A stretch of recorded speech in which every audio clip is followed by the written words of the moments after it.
Look at the next leadership forum. Hi, thank you for joining me on another episode of my content on leadership development. Today, I want us to look at 10 fundamental steps that you need to take to have a good, adequate planning process.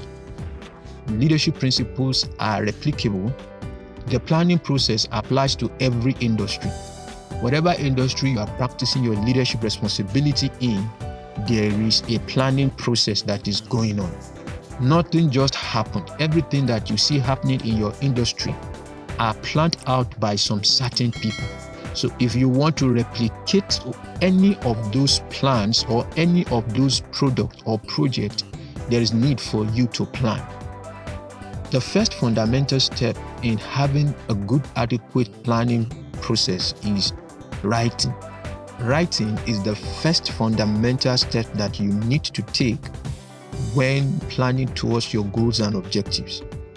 We must have that mind to always be prepared to write.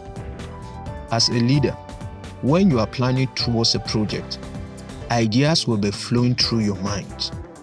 Things will be going through your mind like the speed of light.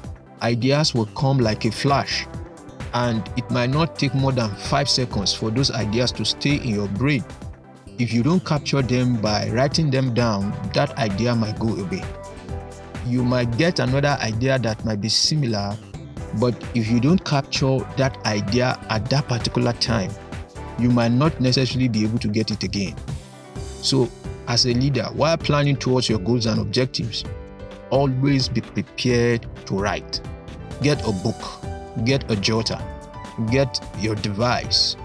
Technology has even made it easier for us now. We can write on our phones, we can write on our laptops, on our systems. We can even write on our TV these days. There are smart TVs that can do almost anything that a mobile device will do. So, writing is important. We must have the mindset of a ready writer to be able to write at every time an idea comes our way. We capture them and we write them down. If we don't capture them down, if we don't have a way to document them so that we can go through them over and over again, we might lose the ideas that will help us towards achieving our goals and objectives. As I conclude on this point, Alfred Hitchcock said, ideas comes from everything. Robert Louis Stevenson also said, I kept always 2 books in my pocket, one to read and one to write in. That is how important he considered writing. So let's have that mindset of a ready writer. The second step is to set out our goals and objectives in writing. So while the first step is to have the mindset of a ready writer, the second step is to actually do the writing. So you write down those goals and objectives that you want to achieve. What exactly do you want to achieve?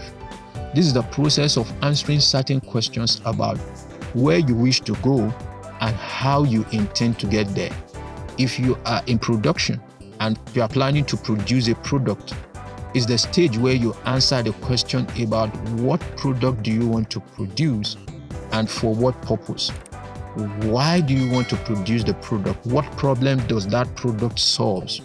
And how to produce it, and then plan towards achieving them. So it is at this stage that you picture the end in your mind.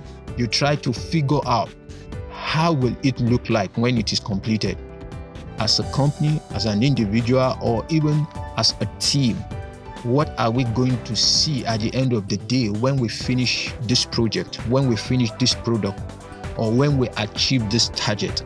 So set out the goals and objectives and have a picture in mind of what the end game looks like. So you must write down those goals and the objectives. The third step is to identify the resources and materials. While it is important to have a good goal, it is also important to be able to identify what are the resources and materials that you need to achieve those goals and objectives. If you want to build, you have to get your building plan. If you want to do a business, you may need to do some visibility studies. If you want to produce a pharmaceutical product, you might need to do some research. For some industry, it might require you to demand for proposals and quotations. All of these steps, it's all about identifying the resources and materials that you need to achieve your goals and your objectives. Because it is in identifying those materials and resources that you'll be able to know what do you have, what do you need to buy, or what do you need to borrow. These are ways through which you can identify those materials and resources. It all depends on what your projects, what your goals and objectives are all about, and it depends on your industry and your organization. But it is important to note that identifying the resources and materials is the third step of an adequate planning process. Thank you very much for your time. Until I come your way next time, always remember that we rise by helping others. Thank you.